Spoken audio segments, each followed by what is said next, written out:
లేడీస్లో కానీ నేనే first employee, government employee, police డిపార్ట్మెంట్లో యాజ్ ఏ సబ్ ఇన్స్పెక్టర్గా.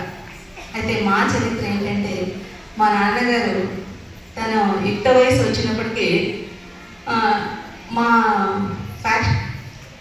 అప్పట్లో కానిస్టేబుల్ అంటేనే చాలా విలువ, ఎస్ఐ అంటే ఇంకా చాలా అంత గౌరవం ఉండేది. నాకు కొడుకు పుడితే ఎస్ఐ చేసుకోవాలా అన్న కోరిక మా నాన్నలో బలంగా నాటుకుపోయింది. పెళ్ళైన తర్వాత మా అమ్మ డెలివరీ అవుతుంటే మేము మెలగడం అమ్మాయిలు, అబ్బాయిలు లేరు. ఫస్ట్ డెలివరీ అప్పుడు ఎదురు చూశాడు కొడుకు పుడతాడేమోనని, సర్లే అనుకున్నాడు. సెకండ్ డెలివరీ నుంచి ప్రతిసారి డెలివరీ అయినప్పుడల్లా అరే కొడుకు పుట్టింటే నా కోరిక నెరవేర్చుకుంటాంటే, అయ్యో అడుగులో పుట్టిందే అని చాలా ఫీల్ అయ్యాడు. మా అమ్మ మీద కూడా బాధపడ్డాడు. అలా 4 times అందరు ఆడపిల్లలే, తర్వాత సంతానం కాలేదు.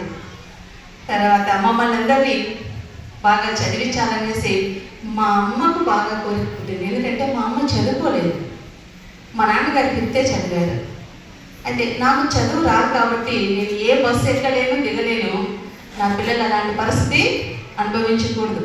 వీళ్ళకి అన్నదమ్ములు లేరు, వీళ్ళ కాళ్ళ మీద వీళ్ళు నిలబడాలి. రేపొద్దున ఎవరి మీద ఆధారపడకూడదు, సశక్తిగా బతకాలని ఆ కాలంలో మా అమ్మ గట్టిగా ఆలోచన చేసి అందరినీ స్కూల్లో వేసేసింది. మా తాతగారు పెద్దగా అంటుంటే కూడా ఈరోజు తర్వాత నేను నా టైం వచ్చేసరికి నాకు ఒక గవర్నమెంట్ జాబ్ వచ్చింది. అది కూడా మంచి జాబ్. అప్పట్లోనే 10,000 శాలరీ. నా జాబ్ కన్నా 6,500 ఫస్ట్ శాలరీ నాకు తీసుకున్నాను. మా నాన్నకు నాకు గవర్నమెంట్ జాబ్ వచ్చింది అని ఆనందంగా తీసుకెళ్ళి మా పల్లెటూరు తీసుకెళ్ళి ఇచ్చాను. మా నాన్నగారికి ఇస్తే మా నాన్నలో అస్సలు సంతోషం అనేదే లేదు, ఒక రకమైన బాధ. ఎందుకంటే ఫస్ట్ కూతురు, సెకండ్ కూతురు జాబ్స్ తెచ్చుకున్నా తన కోరిక నెరవేరలేదు. ఇంకా లాస్ట్ అమ్మాయి నేనే. ఇంకా తన ఆశ ఇంకా లేదు అని ఏనాడు చెప్పలేదు. 22 years దాచుకున్నాడు ఆ బాధను. సంతోషం కనపడకపోతే ఏమన్నా నువ్వు సంతోషపడట్లేదు, ఇంత మంచిగా జాబ్ వస్తే, గవర్నమెంట్ జాబ్ వస్తేను అంటే మా నాన్నగారు ఏం మాట్లాడు. 3 days అయింది, సైలెంట్, మౌనం, ఒక రకమైన బాధ మా నాన్నలో గమనించాడు. కన్నా నీలో ఏదో కోరిక ఉంది, నువ్వు చెప్పాలని చెప్పేసి మా నాన్న గడ్డుపడ్డా, ఎక్కడికి కదలని గొప్ప చేశాను. అప్పుడు ఒక రకమైన ఎమోషన్తో నువ్వు ఎస్ఐ కావాలనుంది అనేసి ఒక అది ఆవేదనతో కూడినటువంటి ఆ వాయిస్తో చెప్పారు. ఆ క్షణమే ఇమ్మీడియట్ రిప్లై, నేను అవుతాను నాన్న అన్న అనేసి అక్కడి నుంచి ఆ పోస్ట్కి నేను వెళ్ళలేదు. తర్వాత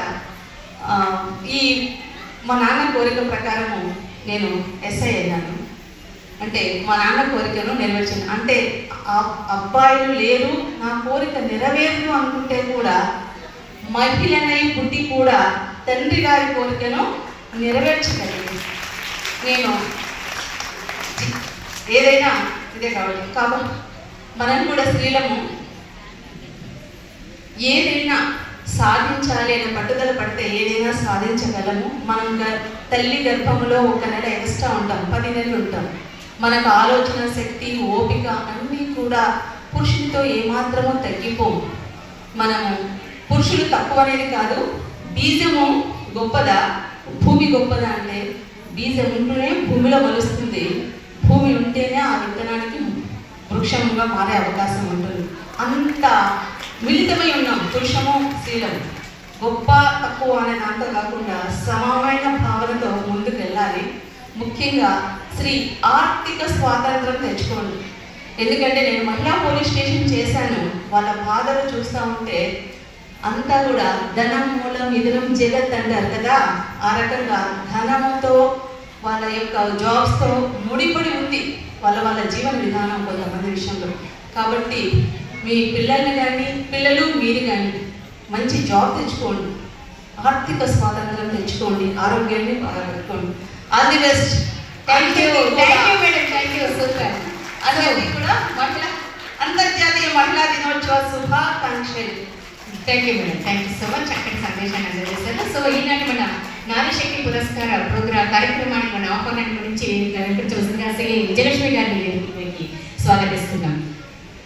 ఒకసారి చెప్పండి, ఇప్పుడు మనకి స్వాగతం తెలియజేద్దాం. సో అలాగే కృష్ణపాటి రామశర్మ గారిని కూడా వేదికపై